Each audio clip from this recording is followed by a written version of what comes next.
ॐ पार्थाय प्रतिबोधिताम् भगवता नारायणेन स्वयं व्यासेन ग्रथितां पुराणमुनिना मध्ये महाभारतम् अद्वैतामृतवर्षिणीं भगवतीम् अष्टादशाध्यायिनीम् अम्ब त्वामनुसन्दधामि भगवद्गीते भवद्वेषिणीम्। नमस्तुते व्यासविशालबुद्धे हुल्लारविन्दायतपत्रनेत्र येन त्वया भारततैलपूर्णः प्रज्वालितो ज्ञानमया प्रदीपः। प्रपन्नपारिजाताय स्तोत्रवेत्रैकपाणये ज्ञानमुद्राय कृष्णाय गीतामृतदुहे नमः। सर्वपोर्निषदो गावो दुग्धा गोपालनन्दनः पार्थो वत्स सुधीर्भोक्ता दुग्धं गीतामृतं महत्।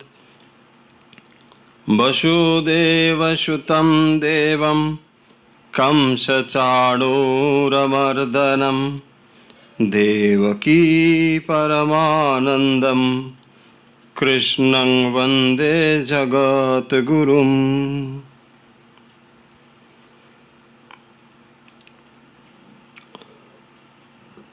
ভক্ত ও অনুরাগীবৃন্দ, আমরা স্বাগত জানাচ্ছি আজকের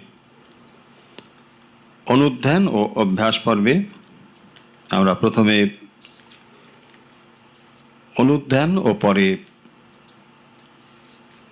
অভ্যাস পর্ব নিত্যদিনের মতো আজকেও শুরু করব। যারা এই মুহূর্তে আমাদের সঙ্গে এই অনুধ্যান পর্বে যুক্ত রয়েছেন, সবাইকে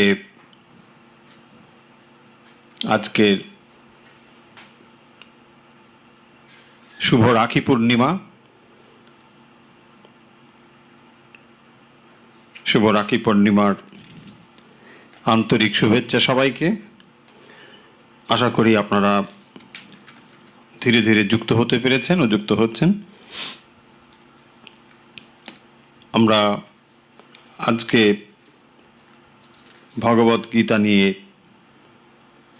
অনুধ্যান করব এবং অন্যান্য দিনের মতো আজকেও প্রাণায়াম এবং ধ্যান যেমন আমরা অভ্যাস করি, আজকেও একইভাবে অভ্যাস করব। আমাদের আলোচনা চলছিল শ্রীমদ্ ভগবদ গীতার সপ্তম অধ্যায়। সপ্তম অধ্যায়ের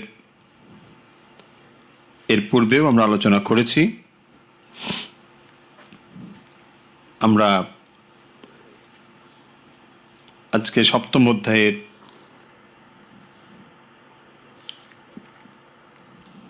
পরবর্তী অংশগুলো পড়ব। আমরা একসঙ্গে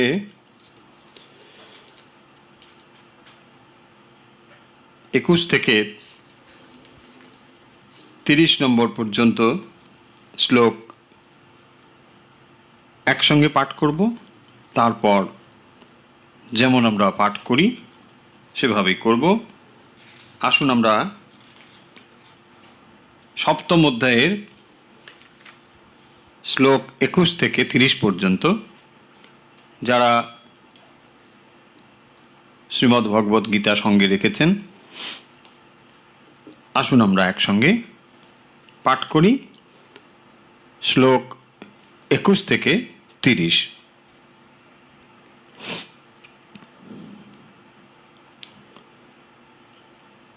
यो यो यां यां तनुं भक्त श्रद्धयार्चितुमिच्छति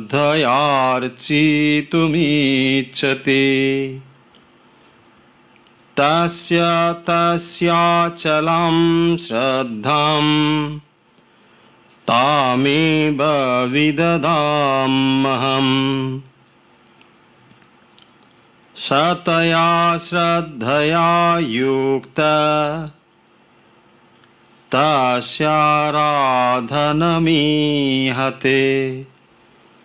लभते च तत कामान् मयैव विहितान् हितान्।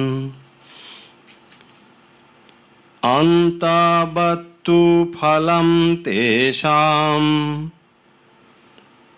तद्भवल्पमेधसाम्।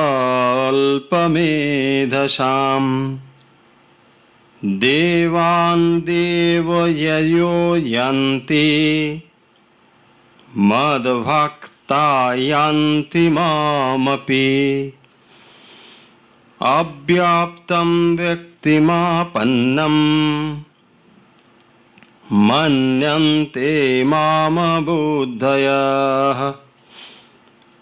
परं भावमजानन्तो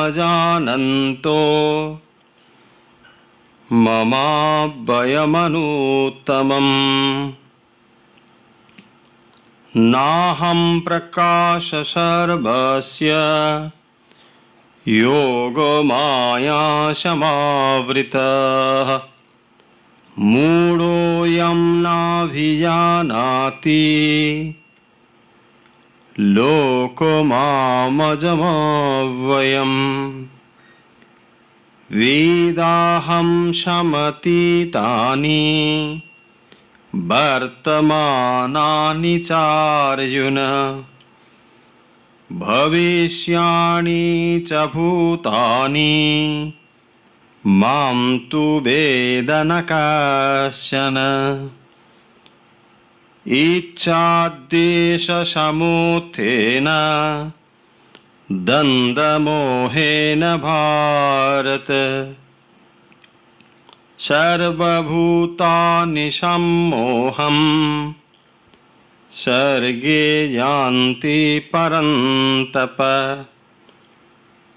येषां गन्तगतं पापं जनानां पुण्यकर्मणां ते द्वन्द्वमोहनिर्मुक्ता भजन्ते मां दृढव्रताः। जरामरणमोक्षाय मामाश्रित्य यतन्ति ये ते ब्रह्मा तत्विदु कृत्स्नम् आध्यात्मं कर्म चाखिलम्। साधिभूताधिदैवं मां साधियज्ञं च ये विदुः प्रयाणकालेऽपि च मां ते विदुर्युक्तचेतसः। ॐ तत्सत् इति श्रीमद्भगवद्गीतासु उपनिषत्सु ब्रह्मविद्यायां योगशास्त्रे श्रीकृष्णार्जुनसंवादे ज्ञानविज्ञानयोगो नाम सप्तमः अध्यायः। আমরা সপ্তম অধ্যায়ে জ্ঞান বিজ্ঞান যোগ এই অধ্যায়টি আলোচনা করছিলাম, যেখানে ভগবান বলছেন যে তিনি মায়াকে আশ্রয় করেন এবং এই যোগমায়া সমাবৃত থাকার ফলে নাহম প্রকাশ সর্বস্য যোগমায়া সমাবৃতঃ মূঢ়োऽয়ং নাভিজানাতি अयम मूढ़ नाभिजानाति न अभिजानाति लोको मामज लोको মাম অজম অব্যয়ম। আমাকে অজ এবং অব্যয় এইটি তারা জানতে পারে না। আমরা এই আলোচনাগুলো করেছি, অর্থাৎ 23, 24, 25, 26ও আমরা খানিকটা আলোচনা করেছিলাম। বেদাহম সমতিতানি বর্তমানানি চার্জুনা ভবিষ্যানি চ ভূতানি মাম তু বেদ না কাশ্চন। কি বললেন এখানে?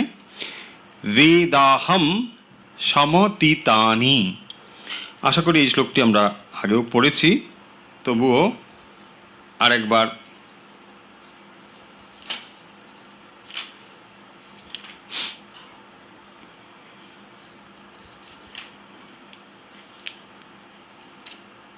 ছাব্বিশ নম্বর শ্লোক লক্ষ্য করুন। 26 নম্বর শ্লোকে বলছেন বেদাহম সমতিতানি। এটিকে ভেঙে ভেঙে পড়লে হবে বেদা আহম। আহম বেদা, আহম মানে আমি, বেদা জানি। বেদাহম সমতিতানি, আমি অতীতকে জানি। সমতিতানি বর্তমানানি চার্জুনা। ভেঙে ভেঙে পড়লে কি হবে তাহলে? বেদা আহম সমতিতানি বর্তমানানি চ অর্জুন।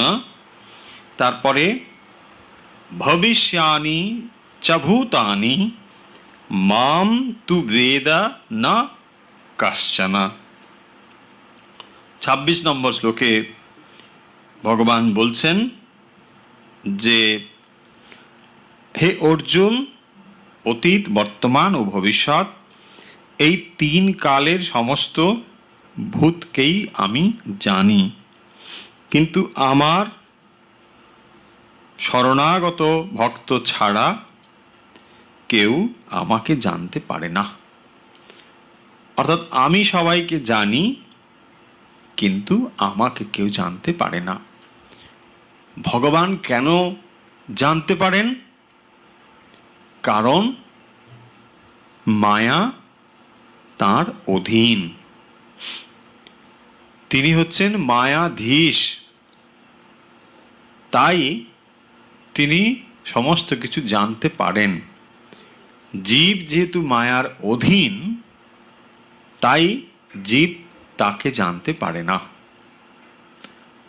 ভগবান বলছেন আমি অতীত, বর্তমান এবং ভবিষ্যৎ সমস্ত কিছু জানি। সমস্ত ভূতের বর্তমান, ভবিষ্যৎ এবং অতীত আমি জানি, কিন্তু তারা আমাকে জানে না। কারা জানে না? যারা আমার শরণাগত ভক্ত নয়। কেবলমাত্র যারা তার শরণাগত ভক্ত তারাই তাকে জানতে পারে। কেন তাকে জানতে পারে? তারা তাকে জানার চেষ্টা করে। যারা চেষ্টা করে তারাই তাকে জানতে পারে। সবাই জানতে পারে তা নয়, কিন্তু যারা এরকম প্রযত্নশীল তাদের ভেতরে জানার সম্ভাবনা বেশি।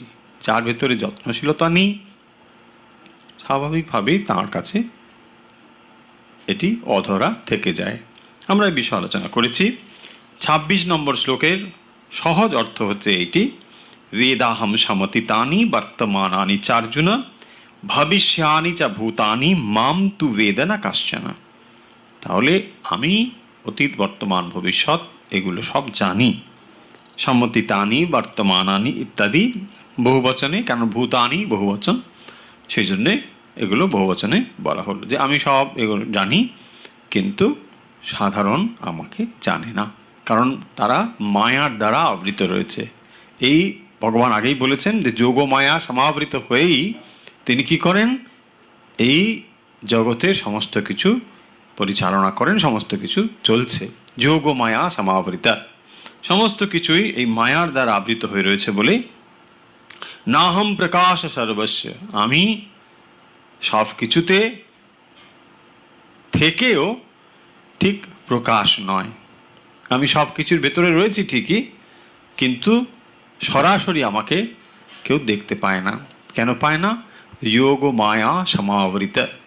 শ্রীরামকৃষ্ণ মায়া বোঝানোর জন্যে কি করছেন, একদিন এটি গামছা নিয়ে কথা বলছিলেন প্রসঙ্গক্রমে, তাই হাতের কাছে গামছা ছিল, গামছা দিয়ে তিনি কি করলেন, নিজের মুখটিকে ঢেকে দিলেন। মুখে গামছা ফেলে দিয়ে বলছেন, দেখো এখন তোমরা আমাকে দেখতে পাচ্ছ? বলছে, না দেখতে পাচ্ছি না। গামছাটা সরিয়ে বললেন, দেখো এবার দেখতে পাচ্ছ? বলছে, হ্যাঁ দেখতে পাচ্ছি। অর্থাৎ এই যে মায়া, মায়ার ভেতর দিয়ে যখন আমরা তাকে দেখতে চেষ্টা করছি তখন তাকে দেখতে পাচ্ছি না। এবং এই মায়া কোত্থেকে এলো? এই মায়া ভগবানেরই মায়া, অন্য কোথা থেকে এলো না, ভগবানেরই মায়া। এবং কি করে হয় এটি? যখন ভগবানের কাছে শরণাগত হয়, ভক্ত যখন ভগবানের কাছে শরণাগত হয়, কেবলমাত্র তখনই মায়াকে অতিক্রম করা সম্ভব হয়। এছাড়া এই মায়াকে অতিক্রম করার আর কোনো পথ নেই। একমাত্র তাঁর ইচ্ছেতেই এই মায়া, দৈবী যেসা গুণময়ী মম মায়া দূরত্বয়া, এই যে মায়া এটি অত্যন্ত দূরত্বয়া, অত সহজ নয় এই মায়াকে অতিক্রম করে যাওয়া, অত্যন্ত দুষ্কর, অত্যন্ত কঠিন কাজ। তারপরে আমরা এগিয়ে যাই 27-28 নম্বর শ্লোকে কি বলছেন? বলছেন, ইচ্ছা দেশ সমুত্থেন দ্বন্দ্ব মোহেন ভারত সর্বভূতানি সম্মোহম স্বর্গে ইয়ান্তি পরন্তপা। দেখুন 27 নম্বর শ্লোক লক্ষ্য করুন, ভেঙে পড়লে কেমন হয়। আমরা ভগবদ গীতা পড়ছি। ভগবদ গীতা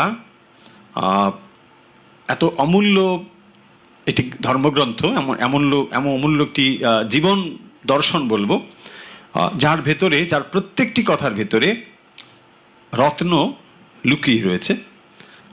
অনেকে হয়তো মনে করেন যে এই সংস্কৃত ভাষা ভেদ করে তার ভেতরে শাস্ত্রীয় জিনিসগুলো বোঝা অত্যন্ত কঠিন। আমরা চেষ্টা করছি সহজভাবে যাতে ভাবটুকু বোঝা। আমাদের উদ্দেশ্য কি? আমরা তো চাই না যে কেবলমাত্র এর দ্বারা পাণ্ডিত্য অর্জন করা আমাদের কারো উদ্দেশ্য, আশা করি নয়। কারণ পাণ্ডিত্য অর্জনের জন্য আমরা এটা পড়ছি না। আমরা পড়ছি কেন?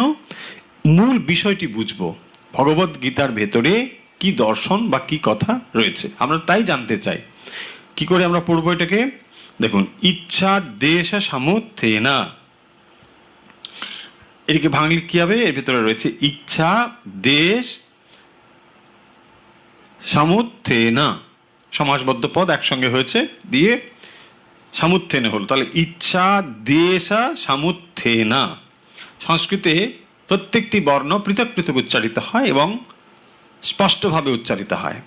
এখানে বাংলার মতো অনেকগুলো যেমন উচ্চারিত হয় না, এখানে কিন্তু তা নয়। এখানে প্রত্যেকটি পৃথক পৃথক উচ্চারিত হবে। দ্বন্দ্ব মোহেনা ভারত, স্পষ্ট। পরের লাইনে রয়েছে দেখুন, সর্বভূতানি, সর্বভূতানি বহুবচনে ভূতানি, সম্মোহম স্বর্গে ইয়ান্তি পরন্তপা, ইয়ান্তি পরন্তপা। স্পষ্ট বোঝা গেল? 27 নম্বর শ্লোকে বলছেন, ইচ্ছা দেশ সমুত্থেনা দ্বন্দ্ব মোহেন ভারত সর্বভূতানি সম্মোহম স্বর্গে ইয়ান্তি পরন্তপা।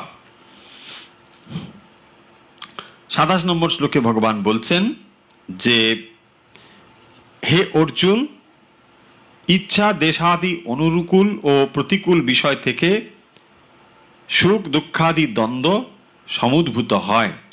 এই দ্বন্দ্বজাত মোহ প্রাণীর প্রজ্ঞাকে স্ববশীভূত করে ব্রহ্মজ্ঞানের প্রতিবন্ধক সৃষ্টি করে। এই মোহ দ্বারা প্রাণীগণ উৎপত্তিকালে অভিভূত হয়। সেই জন্যে পরমার্থ বিষয়ে প্রতিবন্ধ জ্ঞান লইয়াই প্রাণীগণ জন্মগ্রহণ করে। কি বললেন তাহলে?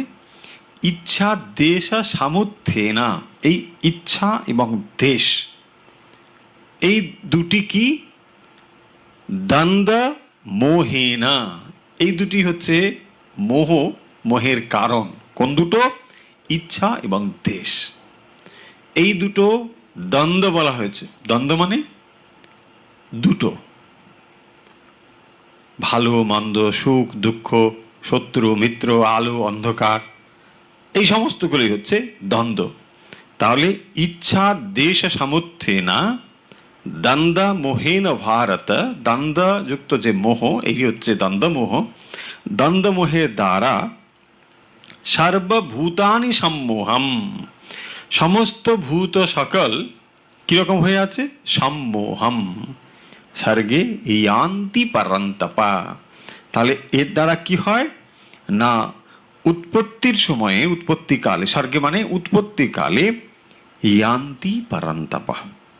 তাহলে যখন উৎপত্তি হয় তখন থেকেই ভূত সকল ইচ্ছা দেশ এই দ্বন্দ্ব মোহের দ্বারা সম্মোহিত হয়ে রয়েছে বলে তারা তার আত্মস্বরূপকে জানতে পারে না। সেই জন্য বলছেন এই ইচ্ছা দেশ অনুকূল এবং প্রতিকূল এই যে বিষয়, এটি হচ্ছে দ্বন্দ্ব সমুদ্ভূতা। তাই এই দ্বন্দ্ব সমুদ্ভূত থেকে বা এর দ্বারা প্রাণী উৎপত্তিকালে অভিভূত হয়। সেই কারণের জন্যে তারা কি করে না, পরমার্থ বিষয়ে প্রতিবন্ধক জ্ঞান হয়। তাহলে এখানে মূল 27 নম্বর শ্লোকে ভগবান কি বলছেন? দুটো জিনিস বললেন, একটি হলো ইচ্ছা, আরেকটি হলো দেশ। ইচ্ছা এবং দেশ এই দুটোকে কি বলা হলো? মোহ, দ্বন্দ্ব মোহ। আমরা এই চাই, ওই চাই, সেই চাই, এই যে ইচ্ছা, জন্ম থেকেই দেখবেন আমাদের এই ডিজায়ারগুলো তৈরি হয়েছে। আমি এটা চাই, ওটা চাই। শৈশবে একরকম চাই, বড় হলে একরকম চাই, তারপরে আর একরকম চাই। সর্বদাই আমরা চাই চাই। এই চাওয়া শেষ হচ্ছে না বলে আমরা এমনকি দেবতার কাছে গিয়ে উপস্থিত হই। আমরা এই চাই, ওই চাই, এই দেবতার কাছে ওই সুতো বাঁধো, সেই দেবতার কাছে ওই সুতো বাঁধো। তারপরে একজন কি বললো যে না না, ওই দেবতা নয়, ওইখানে খুব জাগ্রত আছে, চলো তার কাছে যাই। এই যে সব কিছু করছি, কেন করছি? কারণ ইচ্ছা, মানে আমি চাই, এই চাই, ওই চাই, এইগুলো। তারপরে বললেন ইচ্ছা এবং দেশ। ইচ্ছা মানে একটা পাওয়ার আকাঙ্ক্ষা, দেশ মানে তাকে দূরে সরিয়ে দেওয়া, না এটা চাই না, এটাকে সরাও। তার মানে এর দ্বারা তিনি কি বললেন? দ্বন্দ্ব। দ্বন্দ্ব মানে বিপরীত ভাব। তার মানে যত সময় পর্যন্ত আমরা সুখ খুঁজছি, দুঃখ পেছন ছাড়বে না। যত সময় পর্যন্ত আমরা শত্রুকে বাদ দিয়ে বন্ধুকেই খুঁজছি, শত্রু আমার পেছু ছাড়বে না। যত সময় পর্যন্ত আমরা আলো আলো করে ভাবছি, অন্ধকার আমার পেছনে থাকবে। যত সময় আমরা সুখ চাইছি, সুখের অভাবও আমার পেছু ছাড়বে না। তাহলে এই যে দ্বন্দ্ব, অর্থাৎ দুটো করে ভাব, এই দুটো ভাবের পারিয়ে যেতে হবে। দ্বন্দ্বাতীত, তাকে বলা হয় দ্বন্দ্বাতীত হওয়া। কিরকম? এই দুটো জিনিস এই পৃথিবীতেই এটি রয়েছে। কিরকম? এটাকে বলা হয় দ্বন্দ্ব। সব দুটো রিলেটিভ, এটা থাকলে ওটা। তার মানে যত সময় পর্যন্ত আমরা ভাবছি যে আমি সুখী হব, তত সময় পর্যন্ত দুঃখ আমার পেছনে ছাড়বে না। এই দ্বারাই, অর্থাৎ এই সুখ এবং দুঃখ, এর দ্বারাই আমরা কি করছি? বলছে দ্বন্দ্ব মোহেনা। এই দ্বন্দ্ব মোহের দ্বারা আমরা পরিচালিত হচ্ছি বলে সর্বভূতানি সম্মোহম, এর দ্বারা তারা সম্মোহ হচ্ছে। মানে এর দ্বারাই চলেছে। এই চাই, এই চাই, এই চাই না, এই চাই না, এই করতে করতেই চলেছে। একটু ঠান্ডা হলেই কষ্ট, একটু গরম হলেই কষ্ট। দেখুন, কোনো কিছুতে আমরা সহ্য করতে পারছি না, এমন একটা অবস্থা হয়েছে। এই অবস্থা কি বলা হচ্ছে? না ইচ্ছা এবং দেশ, এই দ্বন্দ্বমোহ, সেই দ্বন্দ্বমোহ যত সময় পর্যন্ত রয়েছে আমাদের, তত সময় পর্যন্ত আমরা সম্মোহিত হয়ে রয়েছি। ভগবান বলছেন যে তিনি যোগমায়া সমাবৃত হয়ে সমস্ত কিছুকে মোহগ্রস্ত করে রেখেছেন, এবং এই মোহগ্রস্ত কিভাবে হয় না, ইচ্ছা এবং দেশাদি দ্বারা। তাহলে ইচ্ছা এবং দেশকে কি করতে হবে? বশীভূত করতে হবে। ভগবান আসলে এই কথাটি বলছেন যে যিনি ইচ্ছা এবং দেশকে বশীভূত করতে পারেন তিনি পরমার্থ লাভের ইচ্ছা করেন, পরমার্থ লাভের তিনি অধিকারী। যিনি ইচ্ছা এবং দেশকে অতিক্রম করে যেতে পারেন। কত দূর ইচ্ছা এবং দেশ? শুধু এই জাগতিক বিষয় নয়, জাগতিক বিষয়ও তিনি চান না, এই জগতের পারেও যে স্বর্গ তাও তিনি চান না। যিনি এই ইহ এবং আমূত্র অর্থাৎ পরবর্তী এই সমস্তকে যিনি তুচ্ছ জ্ঞান করেছেন, এগুলোকে মূল্যহীন মনে করেছেন, তিনি দ্বন্দ্বমোহের পারে যাবার অধিকারী। যত সময় পর্যন্ত আমরা এই জড়জগতের বিষয়গুলো নিয়ে মেতে রয়েছি, তত সময় পর্যন্ত চৈতন্যের সন্ধান শুরু হয়নি। তাহলে এই জগৎ কি জিনিস রয়েছে? এখানে চৈতন্য এবং জড় দুটো রয়েছে। জড় এবং চৈতন্য এ দুটো নিয়েই এই জগৎ আমরা দেখতে পাচ্ছি। মানুষের ভেতরেও কি রয়েছে? জড় এবং চৈতন্য। জড় কোনগুলি? শরীর, মন, বুদ্ধি, এই সমস্তই কিন্তু জড়।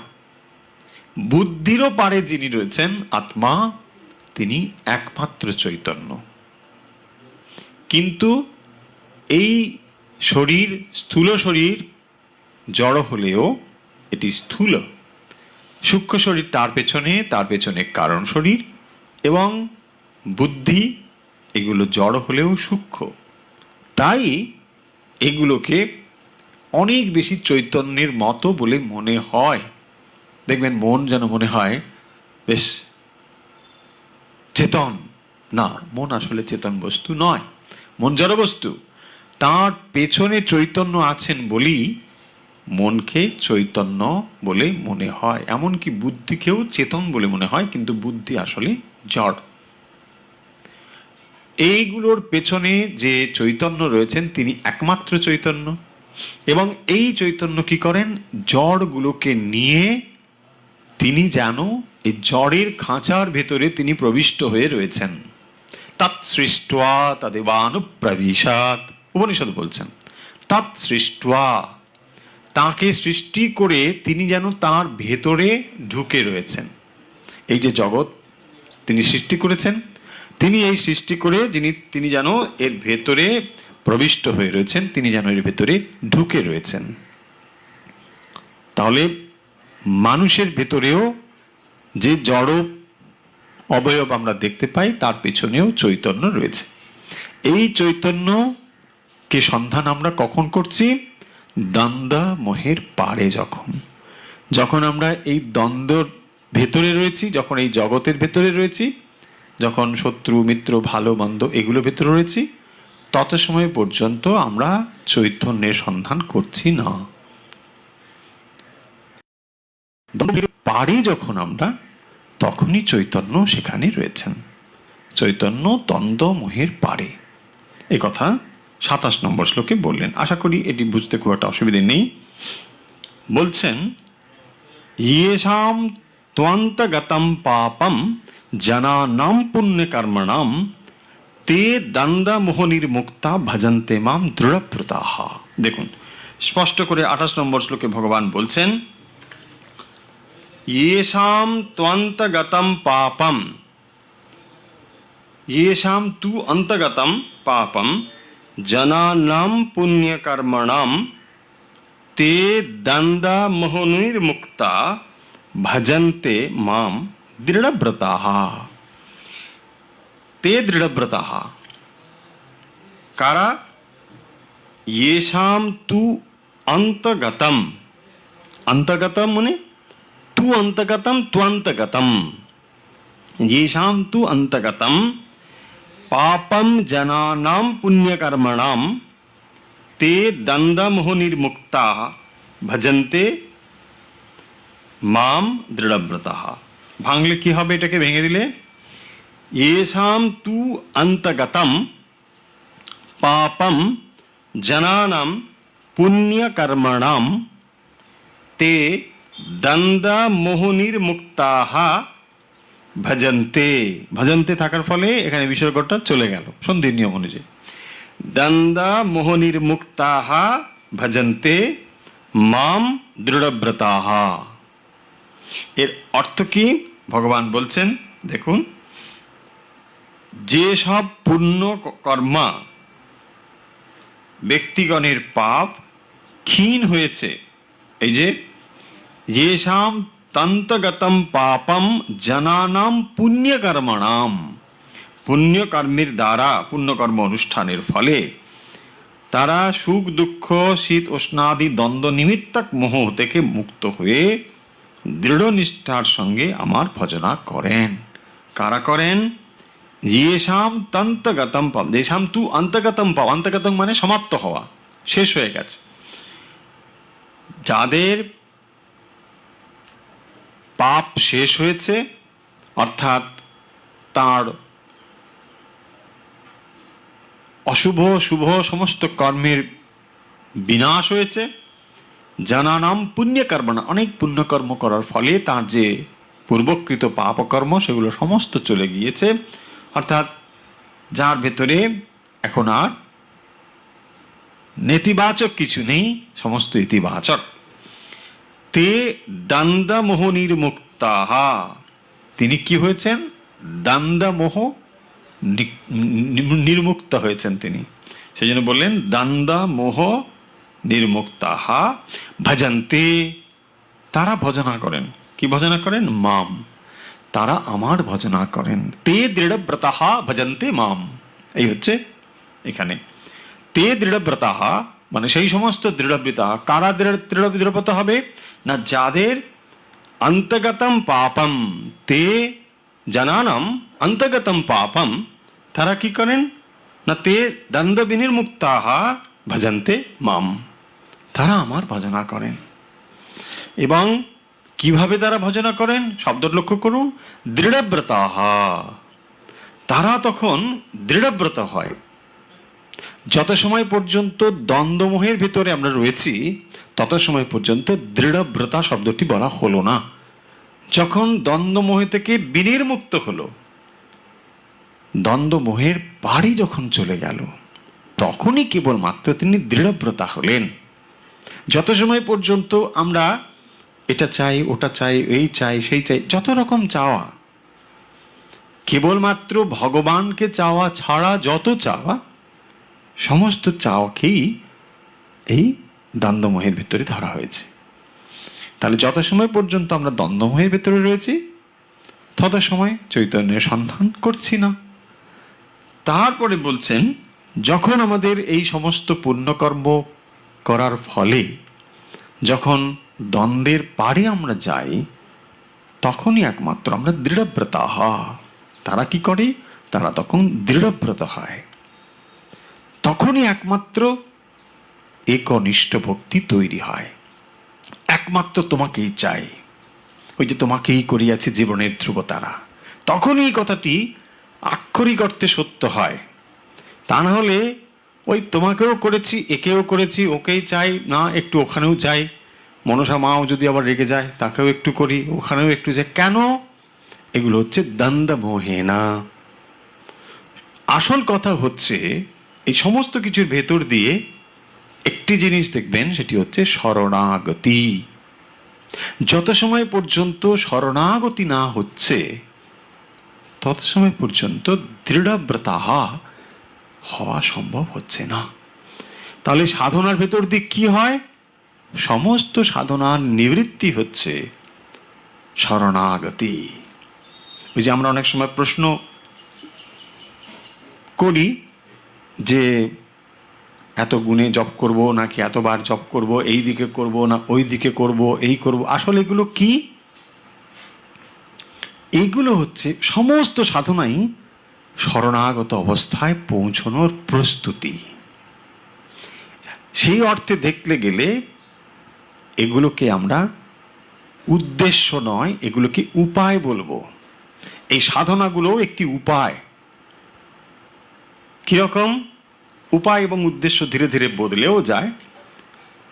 যখন আমার লক্ষ্য একমাত্র ভগবান, এবং তখন কি করছি, বিষয়গুলো থেকে মনকে সরিয়ে নিয়ে এসে ভগবানের দিকে দেওয়ার চেষ্টা করছি। তখন ভগবান ছাড়া অন্য যে জিনিসগুলো, সেটি আমার কাছে উপায় এবং এটি উদ্দেশ্য। উদ্দেশ্য হচ্ছে ভগবত ভক্তি, বাকিগুলো উপায় হয়ে গেল।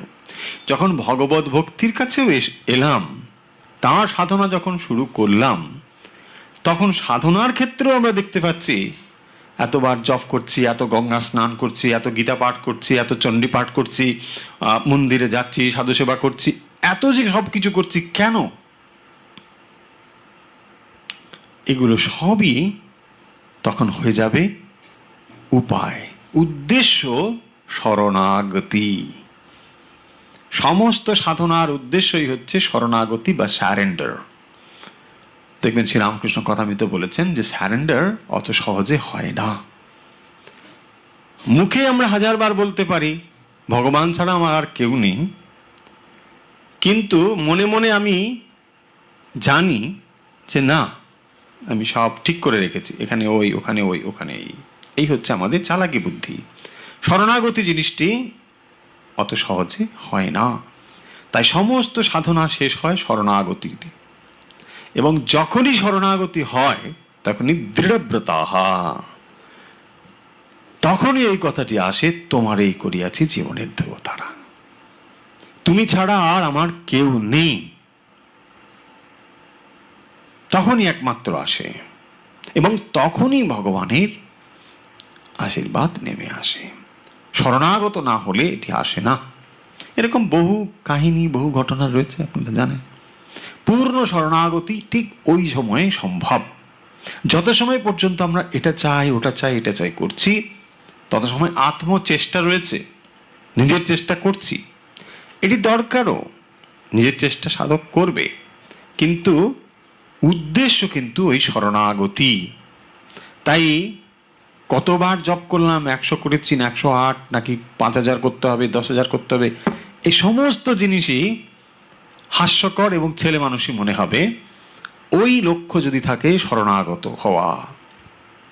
মা যখন তার সন্তানকে ভালোবাসেন, তখন সেখানে কোনো কথা হয় না যে আপনি 10 বার ভাববেন, দুবার ভাববেন, বাম দিকে মুখ করে ভাববেন, ডান দিকে মুখ করে ভাববেন না, এই আসনে বসে ভাববেন, ওই আসনে বসে ভাববেন। এই সমস্তগুলো তাহলে আশা করি বোঝা যাচ্ছে, এই সমস্তগুলোই আমাদের জড়জগতের বহির্মুখী মনকে অন্তর্মুখী করবার একটি প্রচেষ্টা।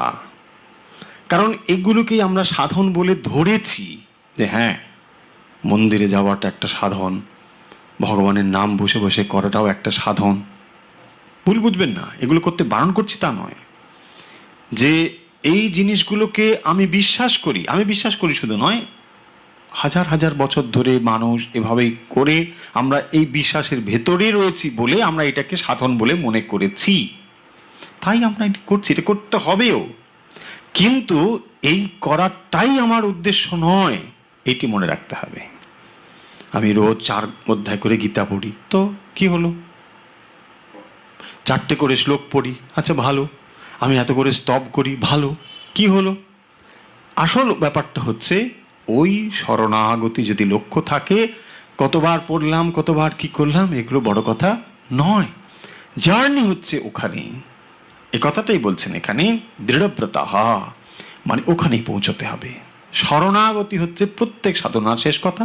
যখন দেখবেন ওই শ্রীরামকৃষ্ণের দেওয়া কথা, উপমা, যে তিনি বলছেন পাখি যখন মাছ তুলে এসে বসে, যখন আমরা চেষ্টা করি যখন দেখবেন এই জগৎ থেকে মনকে ঈশ্বরের দিকে দেওয়ার চেষ্টা করি, তখন কি করি?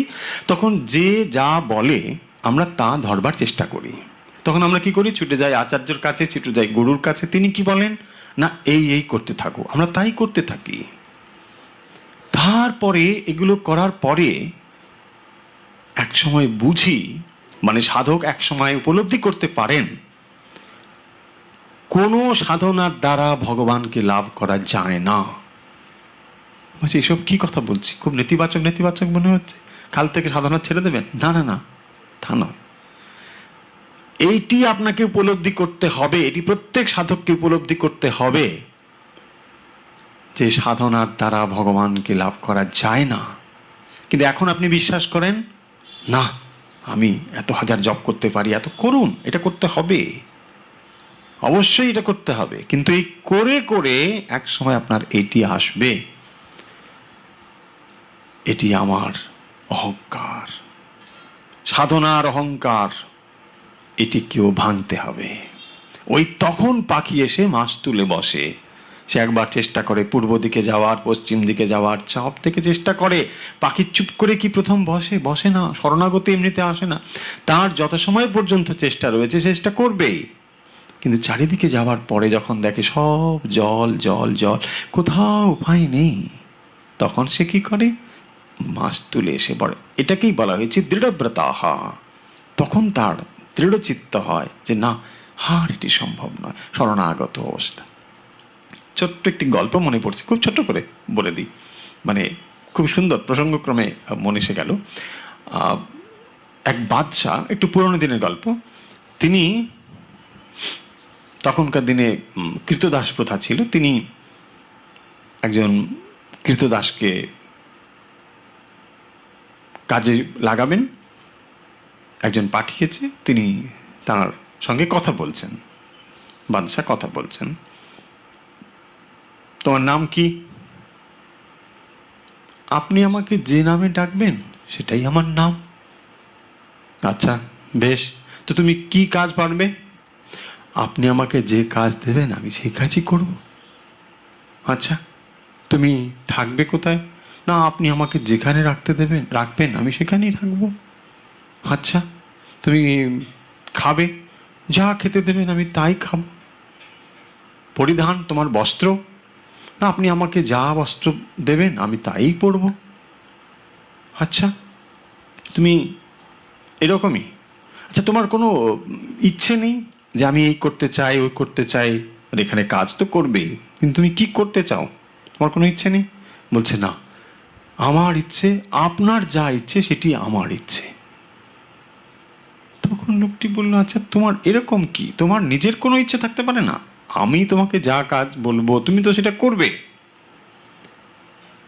কিন্তু তোমার আর নিজস্ব কোনো ইচ্ছে নেই যে আমি এটা করে এই করব? তখন সে বলল যে না, আমার আর নিজের কোনো ইচ্ছে নেই, কেবল আপনার যা ইচ্ছে সেটি আমারও ইচ্ছে।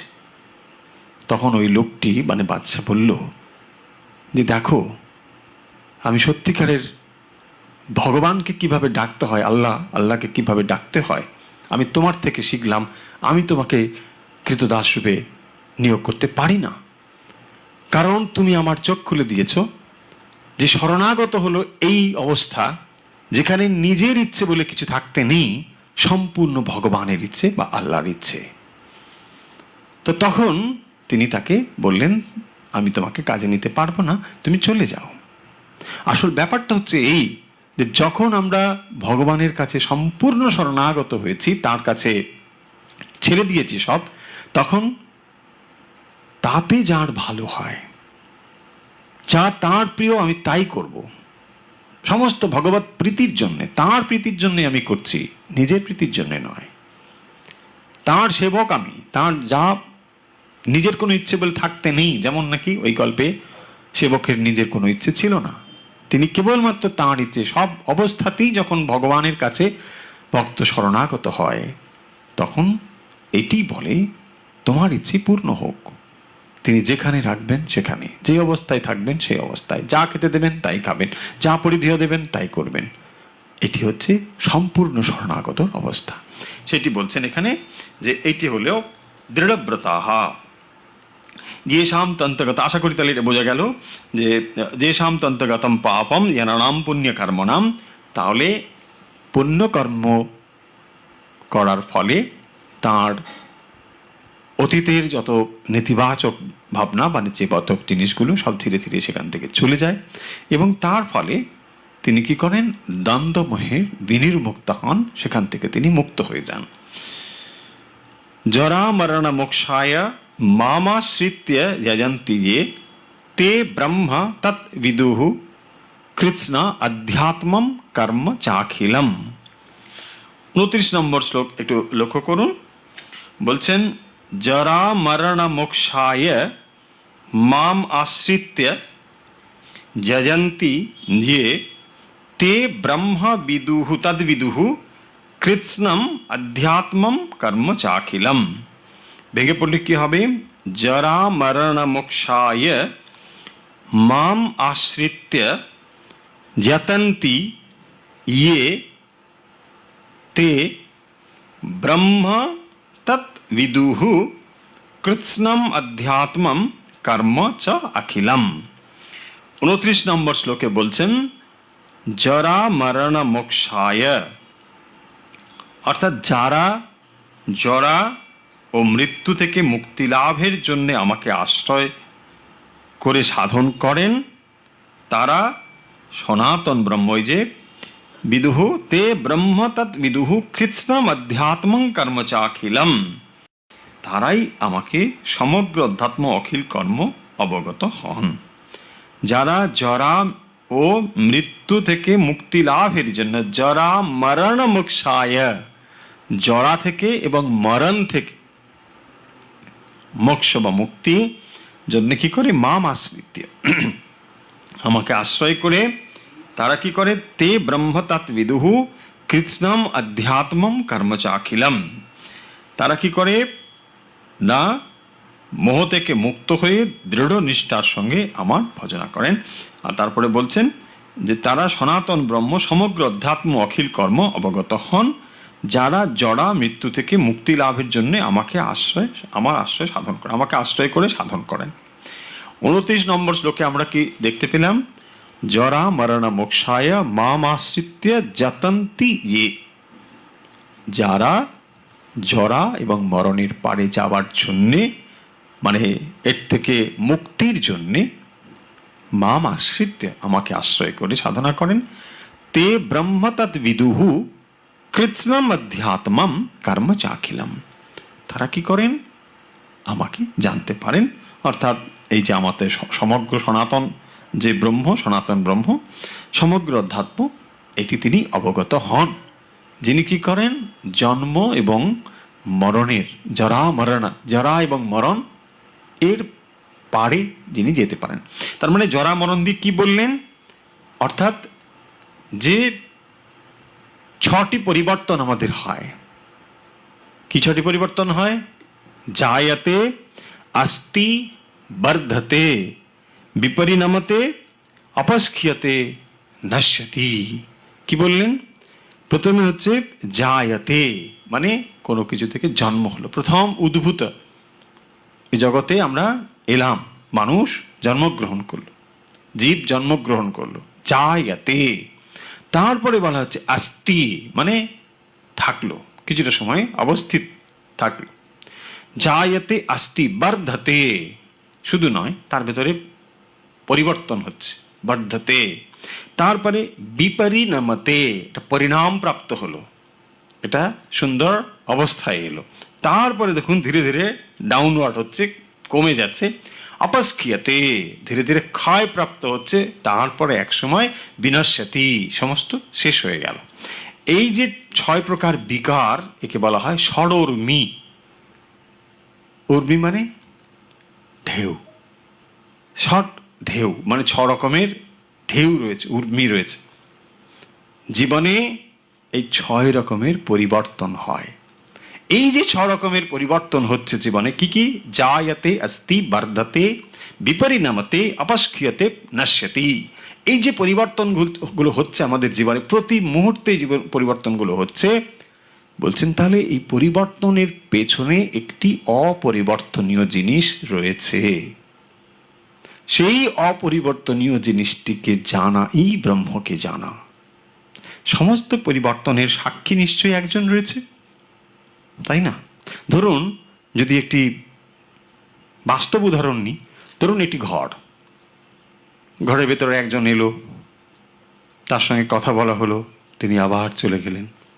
আবার একজন লোক এলেন, তার সঙ্গে কথা বলা হলো, তিনি আবার চলে গেলেন।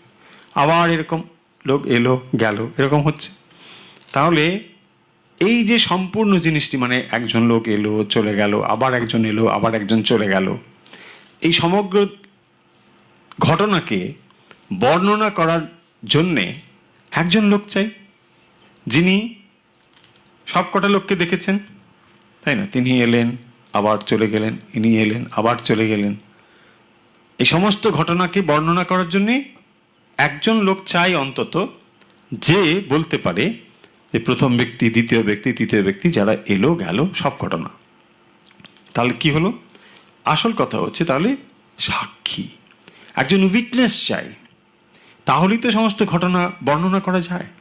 তাহলে যে পরিবর্তনগুলো হচ্ছে, এই পরিবর্তনগুলোকে একটি অপরিবর্তনীয় সত্তা বা অপরিবর্তনীয় অবস্থা না হলে কখনোই প্রমাণ করা যায় না। এই সমস্ত পরিবর্তনের জন্য একটি অপরিবর্তনীয় সত্তা অবশ্যই চাই, তাহলে পরিবর্তন করা বা বলা যায় না। যখন বললাম যে জায়তে আস্তি, জায়তে মানে জন্ম হলো, জাত, তারপরে আস্তি অবস্থিতি, তারপরে কি হচ্ছে? বিপরিণামতে, তার পরিণাম প্রাপ্ত হচ্ছে। যখন সেটি একটি পরিণতি হলো, সেটিও একটি পরিবর্তন। বর্ধতে, তারপর তার বৃদ্ধিপ্রাপ্ত হচ্ছে। বিপরিণামতি, তারপরে কি হচ্ছে? অপস্ক্রিয়তে, তার ভেতরে অপস্ক্ষয়, অর্থাৎ ধীরে ধীরে ক্ষয়প্রাপ্ত হচ্ছে, এও পরিবর্তন। তারপরে একদিন নশ্যতি, শেষ হয়ে গেল। তাহলে এই যে পরিবর্তনগুলো হচ্ছে, এই সমস্ত পরিবর্তনের একটি নিশ্চয়ই সাক্ষী রয়েছে, অপরিবর্তনীয় সত্তা রয়েছে। দেখুন আরেকটি উদাহরণ নিই। আমাদের দৈনন্দিন জীবনে অভিজ্ঞতার ভেতর দিয়ে যারা আমরা যাচ্ছি, সকলেই অভিজ্ঞতা রয়েছে। কীরকম? রোজ আমরা ঘুমোতে যাই, ঘুম থেকে যখন আমরা জেগে উঠি, তখন কি করে আমরা আগের দিনে অর্থাৎ রাত্রে যখন ঘুমোলাম, আবার সকালবেলা যখন ঘুম থেকে উঠছি, ওই ব্যক্তি যে এই ব্যক্তি, কি করে আপনি বলতে পারেন কত ঘন্টা? আপনি কিছুই জানতেন না। কয়েক ঘন্টা আপনি ঘুমিয়ে রয়েছেন, কোনো অনুভূতিই ছিল না। কোথায় কে ছিল কেউ জানেই না। এই জগতের সমস্ত অনুভূতি সেখানে শেষ, কিছুই ছিল না। অথচ আবার জাগ্রত অবস্থায় যখন জেগে উঠছেন, তখন আপনি ওই যে অবস্থা থেকে ঘুমিয়েছিলেন তার সঙ্গে আবার রিলেট করছেন, দিয়ে আপনি বলছেন আমি এই না। আমি যে কথাটি বলতে চাইছি বা যে দিকে আমাদের দৃষ্টি, সেটি হলো, তাহলে যখন আমরা ঘুমোতে গেলাম, আবার যখন জেগে উঠলাম, এই দুটো ঘটনার ভেতরে নিশ্চয়ই একটি যোগসূত্র রয়েছে, যে দুটোকে যুক্ত করে দিতে পারে। যখন আপনি ঘুমিয়ে গেলেন, যখন আপনি সম্পূর্ণ ঘুমে রয়েছেন, একেবারে গভীর ঘুমে রয়েছেন, এই গভীর ঘুমের ভেতরেও যখন আপনার কিছুই নেই, আপনার কোনো অনুভূতিই নেই, কোনোই বুঝতে পারছেন না, তখনও নিশ্চয়ই আপনি ছিলেন। কারণ তা যদি না হতো, তাহলে পূর্বাবস্থার সঙ্গে পরবর্তী অবস্থার কে যুক্ত করে? নিশ্চয়ই একটি অবস্থা রয়েছে। তাহলে যেমন নিদ্রা এবং এদিকে জাগ্রত, যখন আমরা জেগে উঠলাম, দেখুন একটি জাগ্রত অবস্থা থেকে আবার নিদ্রা, আবার একটি জাগ্রত অবস্থা, এই দুটোর ভেতরে যোগসূত্র কে করে? যখন আমরা ঘুমিয়ে রয়েছি, তাকে আমরা যোগসূত্র করছি, অর্থাৎ এর সঙ্গে একটিকে যোগ করে দিচ্ছি, জুড়ে দিচ্ছি। তার মানে একটি প্রকাশ আর একটি প্রকাশের মাঝখানে যে অবস্থা, তাকে আমরা নিদ্রা বলি, তাই তো? আশা করি বুঝতে অসুবিধা নেই।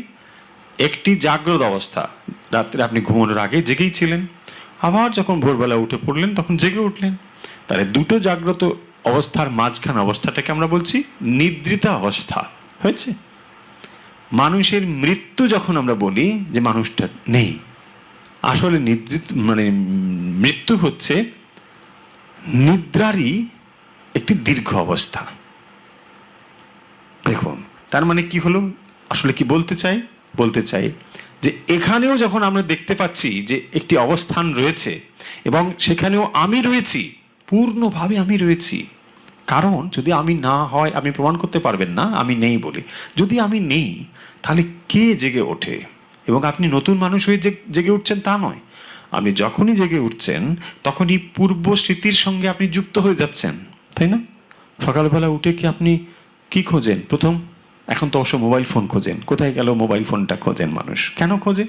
কারণ ওটা নিয়ে আপনি রাত্রে ঘুমিয়েছিলেন, সকাল থেকে ওটাই খুঁজছেন। কেন খুঁজছেন? আপনি ওই একই মানুষ বলে। যখন আপনি সম্পূর্ণ ঘুমিয়ে পড়েছিলেন তখন কোনো বোধই ছিল না, তখন তাকে আপনি নিশ্চয়ই যুক্ত করতে পারেন। তাকে যদি আপনি যুক্ত করতে পারেন এবং এই ছোট্ট উপমা দিয়ে যদি আমরা বুঝতে পারি যে তাহলে দুটো প্রকাশের মাঝখানে অপ্রকাশ অবস্থাটির ভেতরেও আমি, যা আপাতভাবে অপ্রকাশ বলে মনে হচ্ছে, তার ভেতরেও আমি ছিলাম। এবারে আশা করি এই উপমাটিকে যদি আমরা জীবনের সঙ্গে যুক্ত করে দিই, একটি জীবন আবার একটি জীবন, অর্থাৎ দুটো প্রকাশ, একটা জীবন আর একটা জীবন, এর মাঝখানে যে অবস্থা তাকেই আমরা বলি মৃত্যু। তাহলে মৃত্যু মানে অনস্তিত্ব নয়, এই কথাটি বলতে চাইছি। যে মৃত্যু মানে আমরা মনে করি অনস্তিত্ব হয়ে গেল, মানে তার আর কোনো এক্সিস্টেন্স নেই, এটা কিন্তু নয়। মৃত্যু মানেও একটি অবস্থা। তাহলে এই যে অবস্থার কথা এখানে বললেন জরা মারানা, তার মানে যে পরিবর্তনশীল যে অবস্থাগুলো, এই অবস্থাগুলো যেমন যেমন হয়, আমরা দ্বিতীয় অধ্যায়ে এগুলো ভালো করে পড়ে এসেছি। সেখানে অর্জুনকে ভগবান বলছেন যে এই জিনিসগুলো, অর্থাৎ শরীরের ধর্ম অনুযায়ী এগুলো বদলে বদলে যায়। কীরকম বদলে যায় না, কখনো সে শিশু, কখনো সে যৌবন তার হলো, তারপরে সে বার্ধক্য হলো। এই যে অবস্থাগুলো ধীরে যেমন বদলে যায়, শরীরের ধর্ম অনুযায়ী তেমন বদলে যায়। কিন্তু তার ভেতরে যিনি রয়েছেন, যিনি চৈতন্য আত্মা, তার কোনো পরিবর্তন হয় না। অর্থাৎ তাহলে কি হয় না, পূর্ণ থেকে পূর্ণই বিকশিত হয়। আমাদের ভেতরে যে সত্তা রয়েছে সেটি কি? সেটি হচ্ছে পূর্ণ। পূর্ণস্য পূর্ণমাদায় পূর্ণমেবাবশিষ্যতে। আমরা পূর্ণ থেকেই এসেছি এবং পূর্ণ থেকে আবার সেই পূর্ণ থেকেই মিলিত হই। সমস্ততেই পূর্ণ থাকে, এর আংশিক কোনো খর্বতা হয় না। পূর্ণমেবাবশিষ্যতে। কিন্তু বাইবেল কি বলেন? বিপরীত জিনিস বলেন। তারা বলে যে নাথিং থেকে সামথিং হয়েছে। নো, এটা ভারতীয় দর্শনের কথা বিশ্বাস করে না। তারা কখনোই কথা বলবে না যে নাথিং থেকে সামথিং হয়েছে, এটা হতে পারে না। এবং যেখানে তারা শূন্যের কথা বলছেন যে কিছুই নেই, এই শূন্য মানে পূর্ণস্য পূর্ণমাদায়, সেটি হচ্ছে পূর্ণ। অনেকটা সময় অতিবাহিত হয়েছে, আমরা আজকে শেষ করি। এই বিষয়টি তাহলে আগের দিন একটু আলোচনা করে নেব, একটা অংশ বাকি থাকলো। এটি তাহলে আমরা পরের দিন এর বাকি অংশটা আলোচনা করব। আজকে এখানে আমরা শেষ করছি।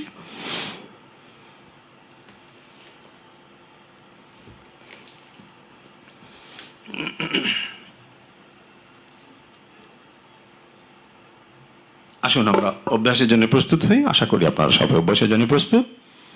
আসুন আমরা এই মুহূর্তে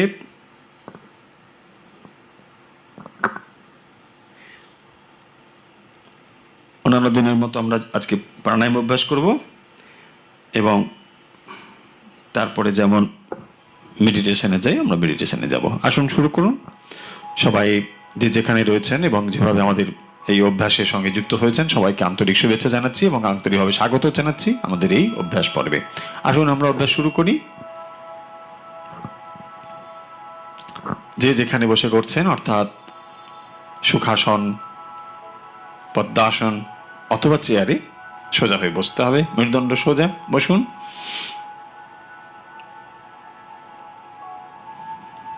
কয়েকবার স্বাভাবিক শ্বাস নিন, লম্বা লম্বা শ্বাস নিন কয়েকবার।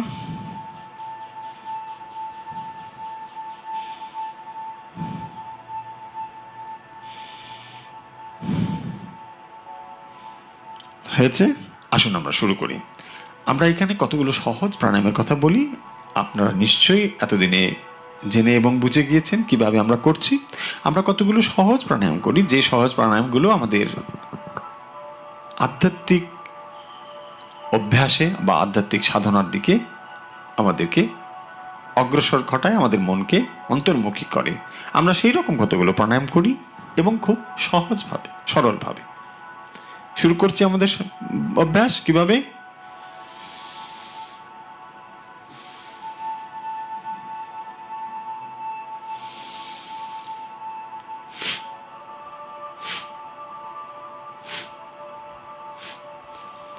ডান দিক চেপে বাম দিক দিয়ে ধীরে ধীরে শ্বাস ছেড়ে দিন। একটু ধাক্কা দিয়ে শ্বাস ছাড়ুন। শ্বাস ছাড়বেন একটু ধাক্কা দিয়ে, ধীরে ধীরে, একেবারেই জোরে করবেন না। এইভাবে ডান দিকটা চেপে দিন, দিয়ে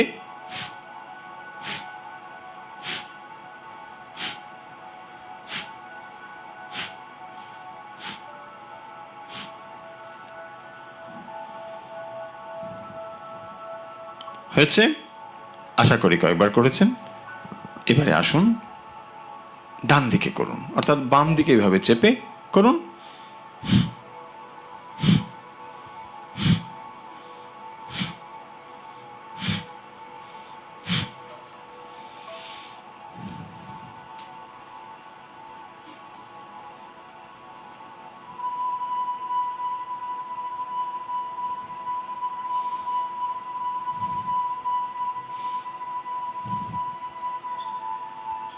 হয়েছে? এরপর কয়েকবার স্বাভাবিক শ্বাস নিন, ধীরে ধীরে শ্বাস নিন, ধীরে ধীরে ছাড়ুন, ধীরে ধীরে শ্বাস নিন, ধীরে ধীরে ছাড়ুন। হয়েছে? এবারে আমরা যে প্রাণায়ামটি করছি, শ্বাস নেব বাম দিকে, ছাড়বো ডান দিকে। ধীরে ধীরে শ্বাস নিন বাম দিকে, লম্বা করে শ্বাস নিন,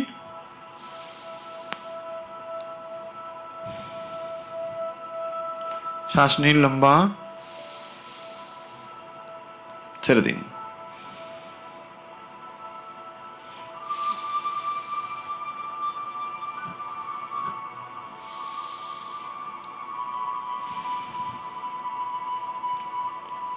শ্বাস নিন লম্বা, ছেড়ে দিন। শ্বাস নিন লম্বা,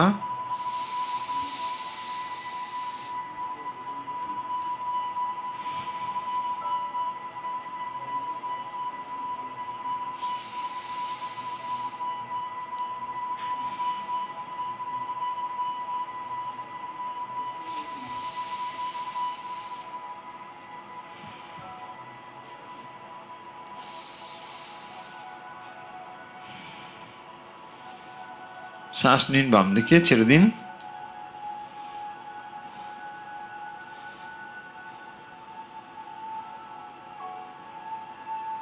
10 বার 10 বার করে এক একটা রাউন্ড করতে পারেন।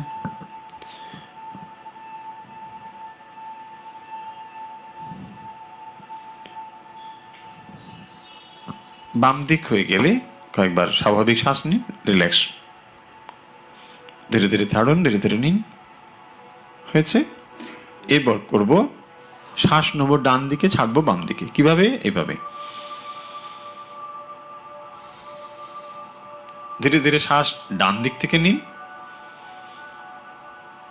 ছেড়ে দিন বাম দিকে।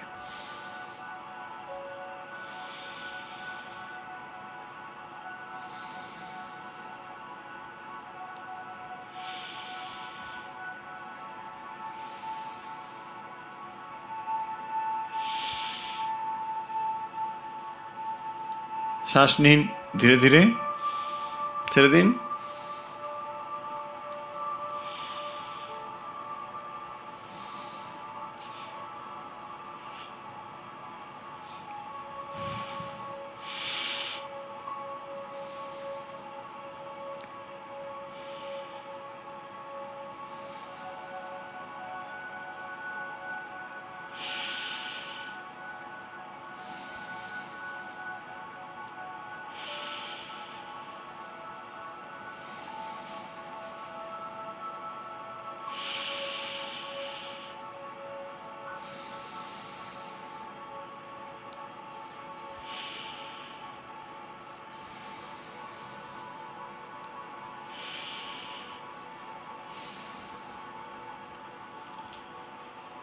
ডান দিকে হয়েছে কয়েকবার, রিল্যাক্স, ছেড়ে দিন।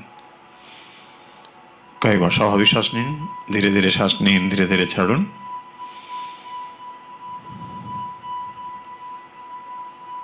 হয়েছে, রিল্যাক্স। এরপর আমরা যে প্রাণায়ামটি করছি, শ্বাস নেব নাক দিয়ে, ছাড়ব মুখ দিয়ে। দু নাকে শ্বাস নেব, তখন মুখ বন্ধ থাকবে। দু নাক দিয়ে সম্পূর্ণ শ্বাস ভেতরে নিন, হয়ে গেল। তারপর ফু দেবার মতো করে ধীরে ধীরে শ্বাস ছাড়ুন।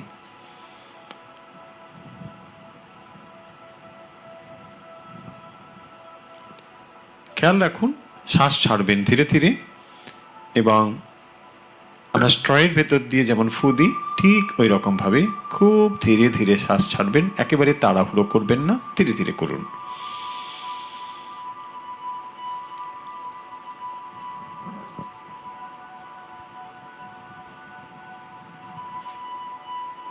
আপনি অভ্যাস করতে থাকুন, আমি থামার সময় বলে দেবো, আপনি অভ্যাস করতে থাকুন।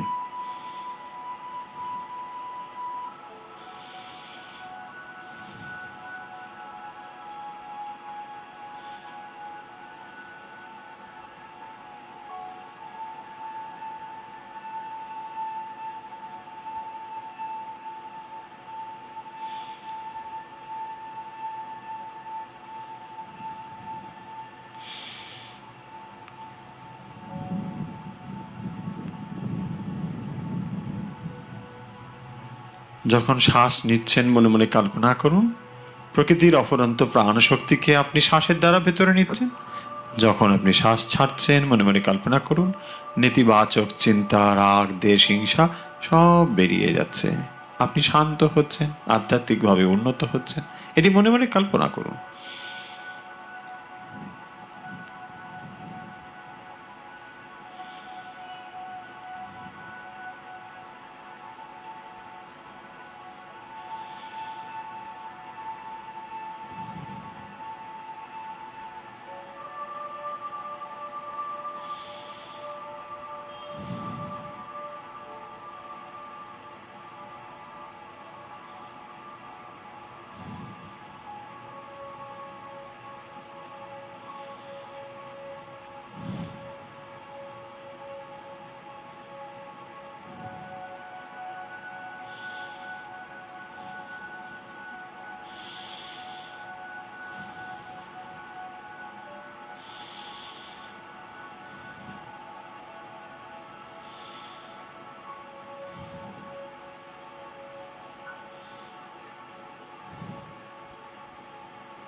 রিল্যাক্স, ধীরে ধীরে শ্বাস নিন। এবারে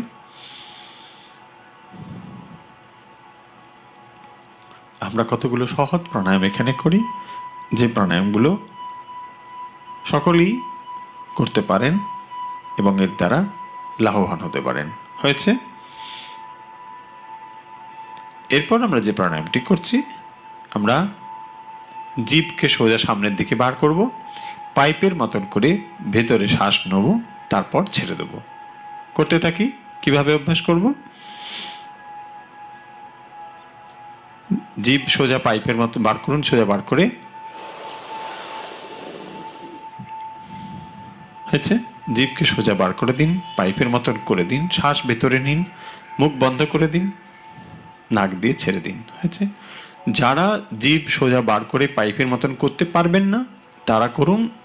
এরই সম ফলাফল পাওয়া যাবে এরকম আরেকটি অভ্যাস রয়েছে, সেটি হচ্ছে দাঁত সামনে দুটোকে দাঁত একসঙ্গে করে তার ভেতর দিয়ে শ্বাসটাকে নেওয়া। এইভাবে আবার ছেড়ে দেওয়া। হয়েছে।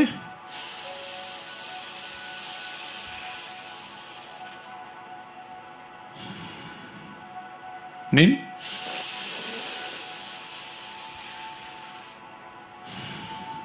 যার যেটাতে সুবিধে করুন, অথবা যদি জিভ বার করে করুন।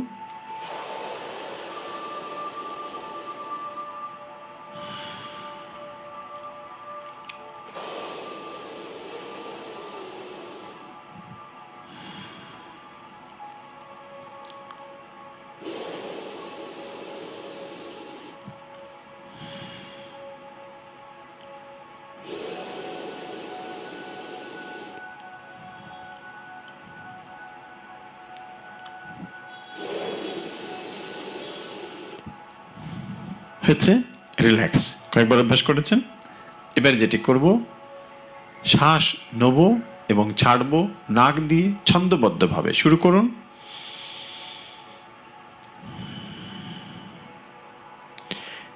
1 2 3 4, 1 2 3 4, 1 2 3 4, 1 2 3 4, 1 2 3 4, 1 2 3 4, 1 2 3 4, 1 2 3 4, 1 2 3 4, 1 2 3 4, রিল্যাক্স।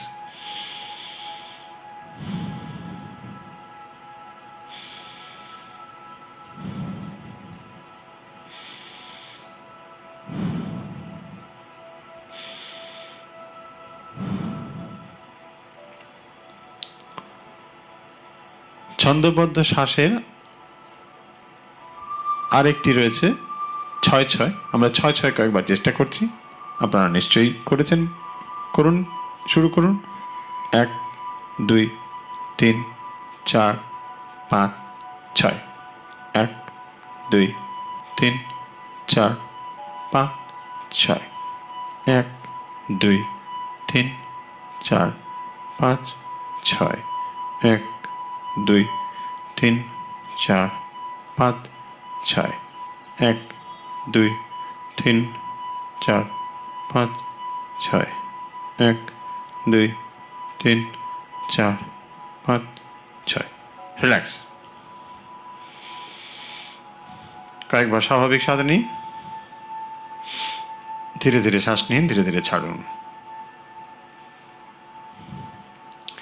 এবারে আমরা চোখ বন্ধ করুন। চোখ বন্ধ করে জ্ঞান মুদ্রা, মেরুদণ্ড সোজা, সুখাসন, সিদ্ধাসন, পদ্মাসন অথবা চেয়ারে বসে যে যেভাবে করছেন মেরুদণ্ড সোজা বসে পড়ুন। আমরা দীর্ঘ প্রণব 10 বার বলবো। দীর্ঘ প্রণব 10 বারের পরে ওই অবস্থা থেকে মেডিটেশনে চলে যাব। কিভাবে শুরু করছি? চোখের পাতা বন্ধ করুন, শরীর সোজা,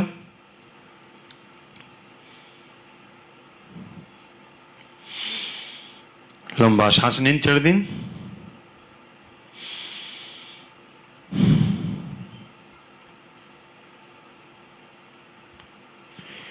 লম্বা শ্বাস নেব নাক দিয়ে, তারপরে আমরা ওঙ্কার করব। লম্বা শ্বাস নিন, তারপর ওং বলতে বলতে মুখ দিয়ে মানে ওং বলবো এবং শ্বাস তার সঙ্গে সঙ্গে বেরোবে। হয়েছে?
ওঙ্কারের পবিত্র স্পন্দন হৃদয়ে অনুভব করুন।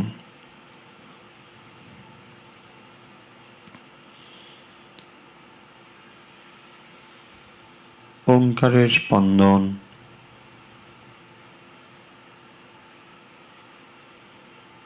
হৃদয়ে অনুভব করুন।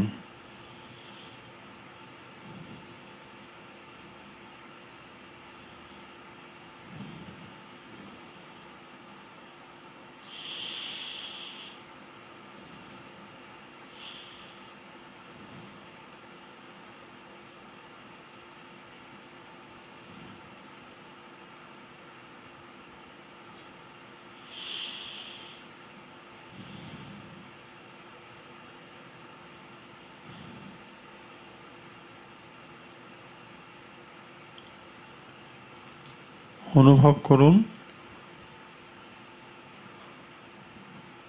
ওঙ্কার শরীরের সর্বত্র স্পন্দিত হচ্ছে। শরীরের প্রতিটি কোষে ওঙ্কারের স্পন্দন অনুভব করুন।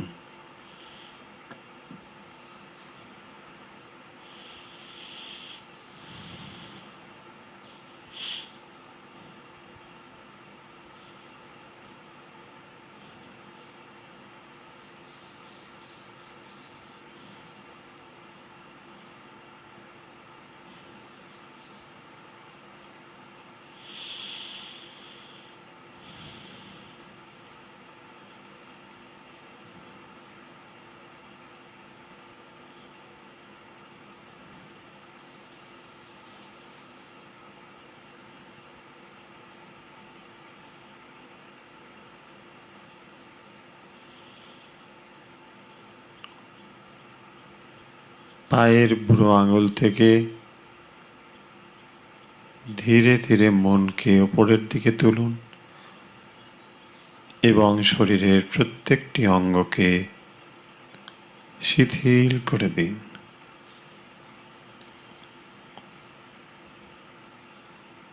পায়ের পাতা থেকে মাথা পর্যন্ত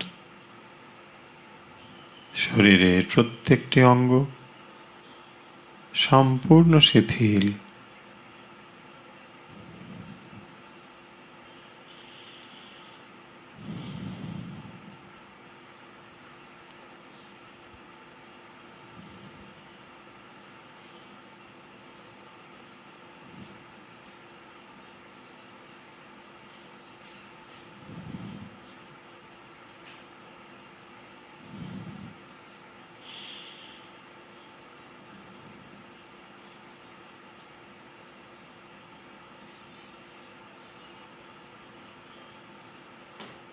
শরীর সম্পূর্ণ শিথিল।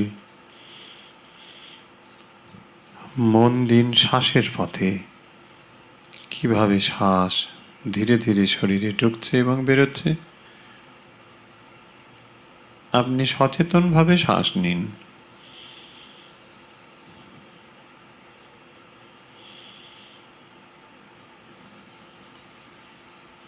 ধীরে ধীরে শ্বাস নিন, ধীরে ধীরে ছাড়ুন। কেবল সচেতনভাবে শ্বাস নিন। শ্বাস নিন ধীরে ধীরে, শ্বাস ছাড়ুন ধীরে ধীরে। প্রত্যেকটি শ্বাস আপনি সচেতনভাবে নিন এবং সচেতনভাবে ছাড়ুন।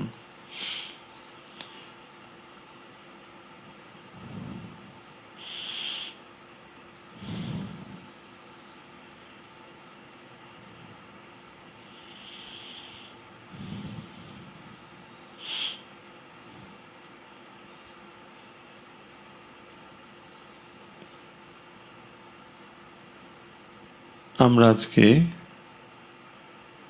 চিত্তশুদ্ধি মেডিটেশন করব, অর্থাৎ যাতে 5টি ইন্দ্রিয় শুদ্ধিকরণ এবং চিত্ত শুদ্ধিকরণ হয়।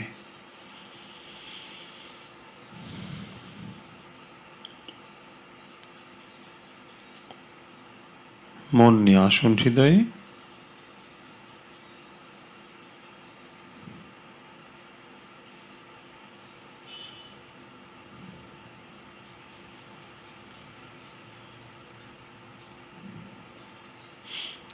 সমগ্র মনকে কেন্দ্রীভূত করুন হৃদয়ে দিব্য জ্যোতিতে।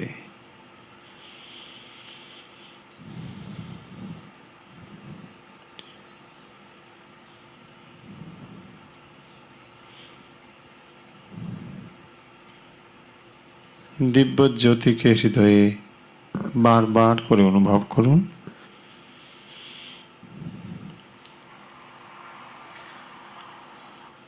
আমরা আজকে চিত্তশুদ্ধি মেডিটেশন করব, যে মেডিটেশন সকলেই করতে পারেন। ধর্ম, মত, বিশ্বাস, পথ নির্বিশেষে আমরা আজকে সেই মেডিটেশনটি করব। আপনার শরীর সম্পূর্ণ দৃঢ়। গুরু, ইষ্ট, আচার্যের প্রতি আপনি শ্রদ্ধাশীল।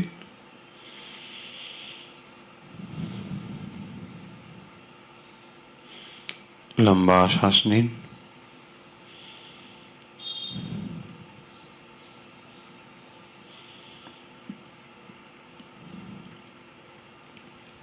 হৃদয়ে দিব্য জ্যোতিকে অনুভব করুন মস্তকে।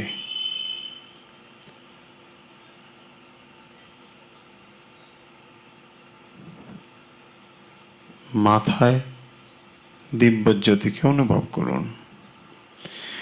মস্তিষ্কের প্রত্যেকটি কোষে দিব্য জ্যোতিকে অনুভব করুন।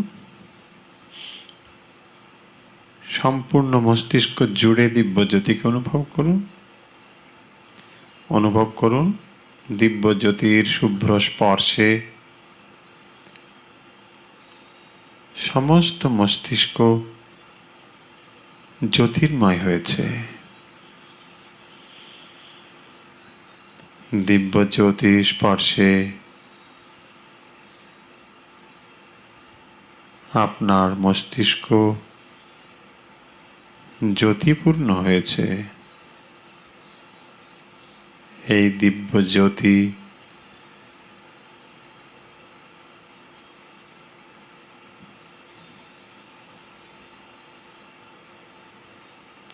বুদ্ধিবৃত্তির প্রকাশ ঘটাচ্ছে। আপনার ধারণা শক্তি বাড়ছে, স্মৃতিশক্তি বাড়ছে।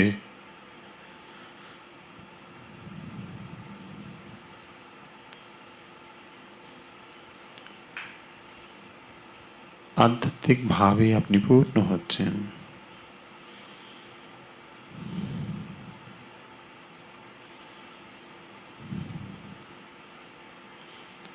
দিব্য জ্যোতিকে ধীরে ধীরে অনুভব করুন দুই কানের ভেতরে।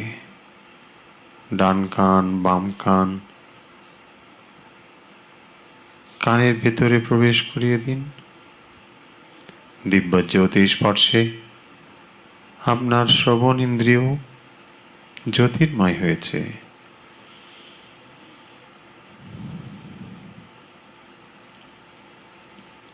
দিব্য জ্যোতির পবিত্র স্পর্শে শ্রবণ ইন্দ্রিয়ের ত্রুটি চলে যাচ্ছে।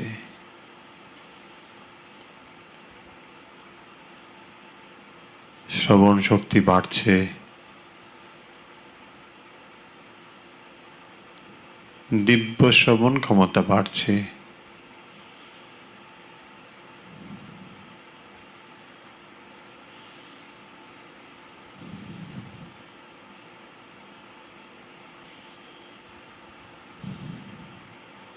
শ্রবণ ইন্দ্রিয় জ্যোতির্ময় হয়েছে। ধীরে ধীরে দিব্য জ্যোতিকে চোখের ভেতরে নিয়ে আসুন। ডান চোখ, বাম চোখ। দিব্য জ্যোতিকে ক্লকওয়াইজ, অ্যান্টি ক্লকওয়াইজ ধীরে ধীরে ঘোরান। চোখের প্রত্যেকটি ছোট ছোট কোষের ভেতরেও নিয়ে যান। অনুভব করুন দিব্য জ্যোতি স্পর্শে আপনার চোখের প্রত্যেকটি কোষ জ্যোতির্ময় হয়েছে। দিব্য জ্যোতি স্পর্শে আপনার দর্শন ইন্দ্রিয় শুদ্ধ হচ্ছে। দর্শন ক্ষমতা বাড়ছে। চোখের ত্রুটি চলে যাচ্ছে, দিব্য দর্শন শক্তি বাড়ছে।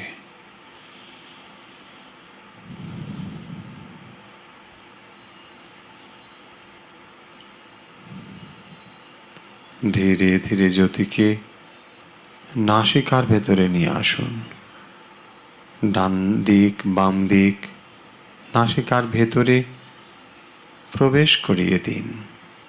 অনুভব করুন নাসিকার স্পর্শে আপনার দিব্য জ্যোতির দ্বারা ঘ্রাণ ইন্দ্রিয় শুদ্ধ হচ্ছে, পবিত্র হচ্ছে।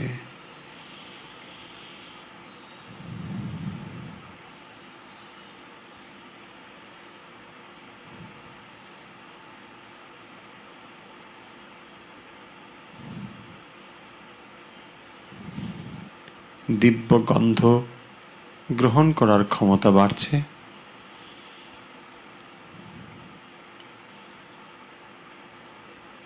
ঘ্রাণ ইন্দ্রিয় শুদ্ধ পবিত্র হচ্ছে।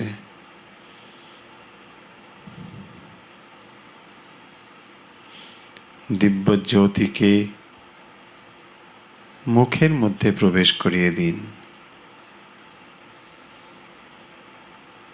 মুখের সর্বত্র নিয়ে যান, ওপরে ভেতরে জিহ্বা স্পর্শ করিয়ে দিন।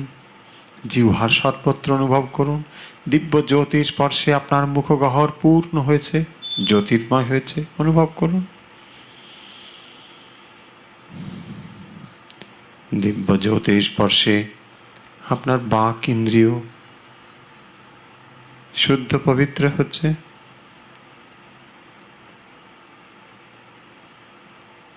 রসনেন্দ্রিয় শুদ্ধ পবিত্র হচ্ছে। বাক শক্তি বাড়ছে, দিব্য বাক শক্তিতে উদ্ভাসিত হচ্ছে। ধীরে ধীরে দিব্য জ্যোতিকে কণ্ঠে নিয়ে আসুন।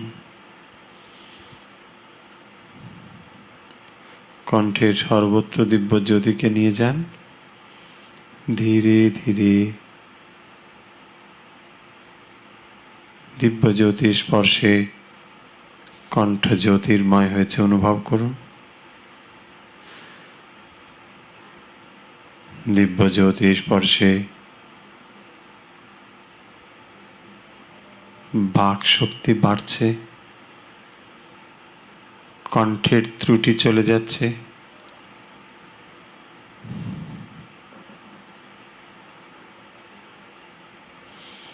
দিব্য জ্যোতিকে অনুভব করুন হৃদয়ে।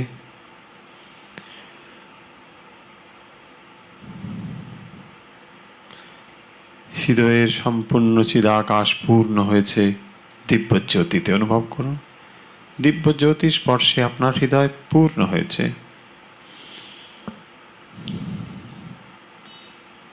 চিত্ত নির্মল হচ্ছে, চিত্ত শুদ্ধ হচ্ছে। চিদাকাশ দিব্য জ্যোতি স্পর্শে প্রশান্ত নির্মল হচ্ছে।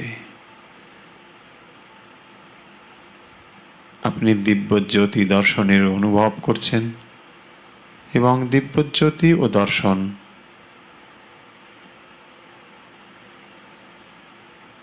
আপনার কাছে স্বাভাবিক হয়ে যাচ্ছে।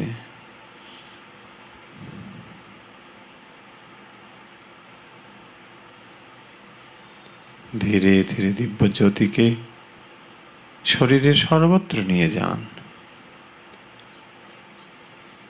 ডান দিক বাঁ দিক,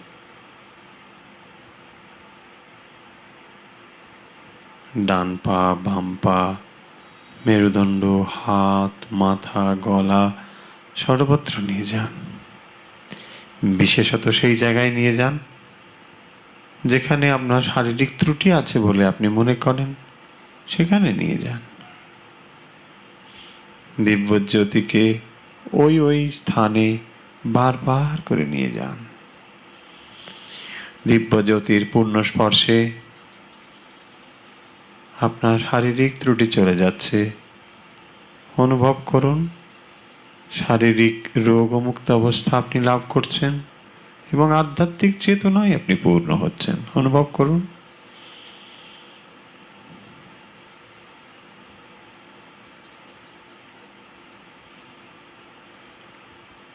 দিব্য জ্যোতিকে পুনরায় অনুভব করুন হৃদয়ে।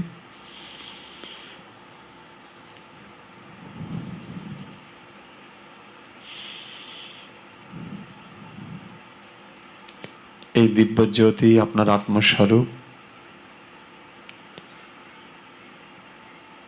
দিব্য জ্যোতিকে বারবার করে অবলোকন করুন, দেখতে থাকুন। অন্তরের সমস্ত প্রার্থনা ব্যাকুলতা নিবেদন করুন।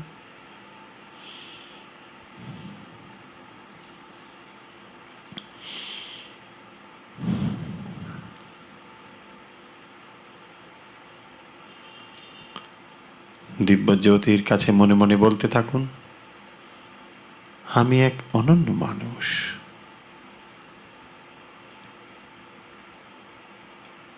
এই পৃথিবীতে বিশেষ একটি উদ্দেশ্যে এসেছি।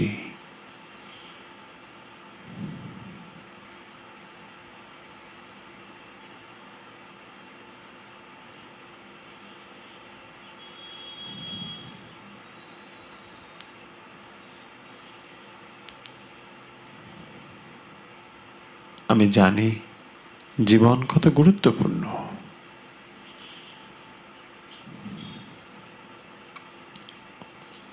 আমি ধ্যানমগ্ন ও ঈশ্বরমুখী জীবন যাপন করতে চাই।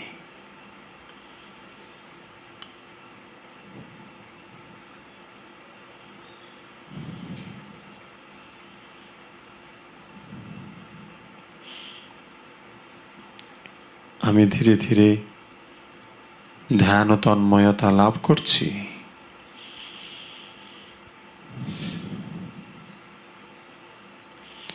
আমি আমার অন্তরে সমস্ত শক্তিকে নিয়োজিত করতে শিখেছি।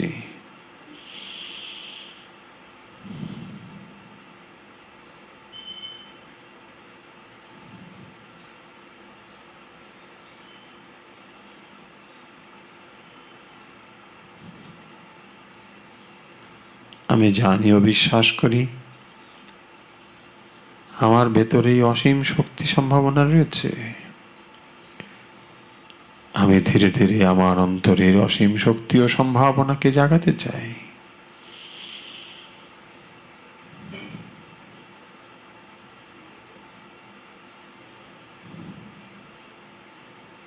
আমি বিশ্বাস করি আধ্যাত্মিক শক্তি মানুষের যথার্থ শক্তি।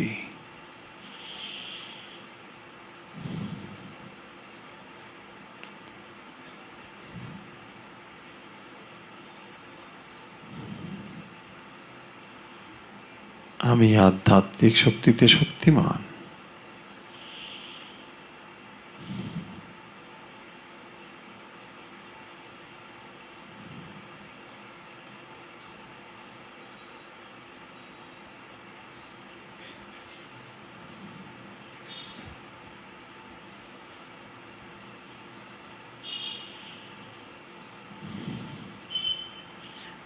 আমি জীবনের গুরুত্ব বুঝি, সময়ের গুরুত্ব বুঝি। আমি অযথা সময় নষ্ট করব না। জীবনের প্রতিটি মুহূর্তকে ব্যবহার করব।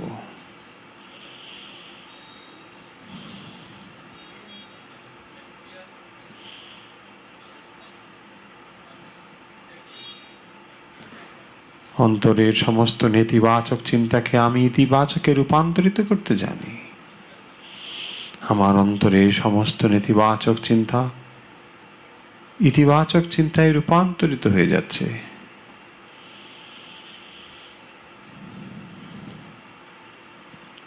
আমি জানি অন্তরের সমস্ত দুর্বলতাকে শক্তিতে রূপান্তর করতে।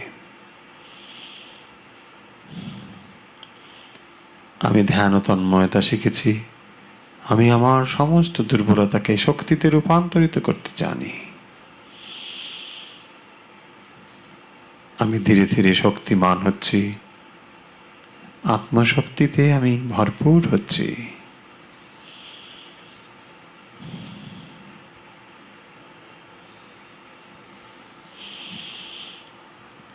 আমি 1 মিনিট চুপ করে থাকবো, এই 1 মিনিট পর আমি কথা বলব। এই 1 মিনিটে আপনি আপনার মনের ইচ্ছে মতন যে কোনো অ্যাফার্মেশন মনের মতে আপনি তুলতে পারেন, এবং এই রকম কথাগুলো মনের গভীর স্তর থেকে যখন বলেন তখন বাস্তবে সেগুলো অত্যন্ত শক্তিশালী হয়ে যায় এবং সত্য হয়ে যায়। তাই আমি 1 মিনিট কথা বলবো না, এই 1 মিনিটে আপনি আপনার অন্তরের যে কোনো পজিটিভ অ্যাফার্মেশন দিব্যজ্যোতির কাছে ধীরে ধীরে সমর্পণ করুন ও নিবেদন করুন।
অন্তরে সমস্ত প্রার্থনা, সমস্ত ব্যাকুলতা দিব্যজ্যোতির কাছে নিবেদন করে দিন।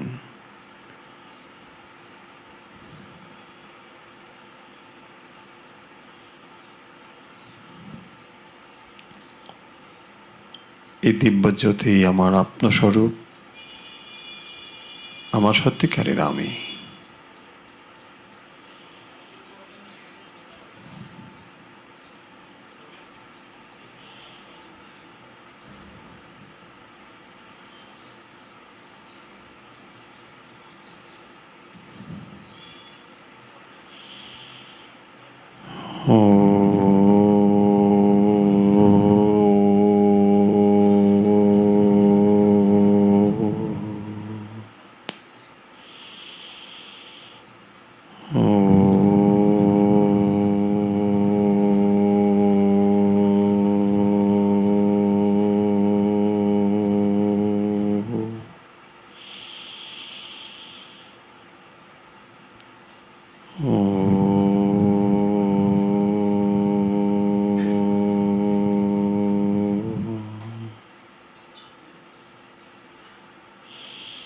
হরি ওম তৎসৎ।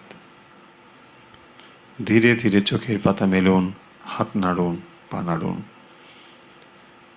হাত দুটোকে ঘষে চোখে এবং মুখে স্পর্শ করিয়ে দিন। পারিপার্শ্বিক অবস্থার সঙ্গে নিজেকে মিলিয়ে নিন। আমাদের আজকের অনুধ্যান এবং অভ্যাস পর্ব এখানেই আমরা শেষ করছি।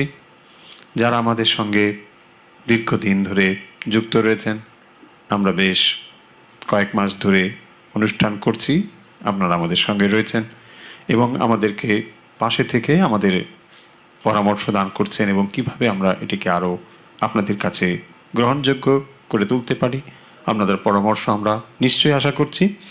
আজকের অনুধ্যান শেষ করব আজকের প্রশ্ন দিয়ে। আজকের প্রশ্ন হচ্ছে ভগবদ্গীতার 7ম অধ্যায়ের থেকেই প্রশ্ন করছি। আমরা ভগবদ্গীতার 7ম অধ্যায় পড়ছি। ভগবদ্গীতার 7ম অধ্যায় থেকেই প্রশ্ন। এটি বলছি কারণের জন্য যে যাতে উত্তরগুলো নানা জায়গায় ছড়িয়ে না যায়। তাই ভগবদ্গীতায় 7ম অধ্যায়ে দ্বন্দ্ব মোহের কথা বলেছে। দ্বন্দ্ব মোহেনা। এই দ্বন্দ্ব মোহ কি কি, অর্থাৎ উল্লেখ করা হয়েছে কি কি দ্বন্দ্ব মোহের কথা বলা হয়েছে। আশা করি স্পষ্ট। প্রশ্ন আরেকবার বলি, 7ম অধ্যায়ে, ভগবদ্গীতার 7ম অধ্যায়ে কোন কোন দ্বন্দ্ব মোহের কথা ভগবান বলছেন? কোন কোন দ্বন্দ্ব মোহের কথা ভগবান বলছেন? ভগবদ্গীতা 7ম অধ্যায় থেকে আপনারা উত্তর দিন। উত্তর পাঠাবেন হোয়াটসঅ্যাপে এবং সংক্ষিপ্ত ঠিকানা ও নাম লিখতে ভুলবেন না। সবাইকে আন্তরিক শুভেচ্ছা এবং আগামী দিনগুলো আপনাদের একই রকমভাবে সহযোগিতা ও পরামর্শ আশা করছি, এবং যে যেখানে আছেন ঠাকুর বা স্বামীজির ভক্ত এবং অনুরাগীবৃন্দ সবার জন্যে আন্তরিকভাবে প্রার্থনা জানাচ্ছি, যাতে আপনারা শারীরিক, মানসিক এবং আধ্যাত্মিকভাবে উন্নত হন, ভালো থাকেন। সর্বেত্র সুখিনঃ সন্তু সর্বে সন্তু নিরাময়া সর্বে ভদ্রাণি পশ্যন্তু মা কশ্চিৎ দুঃখ ভাগ ভবেৎ। ওম শান্তি, ওম শান্তি, ওম শান্তি।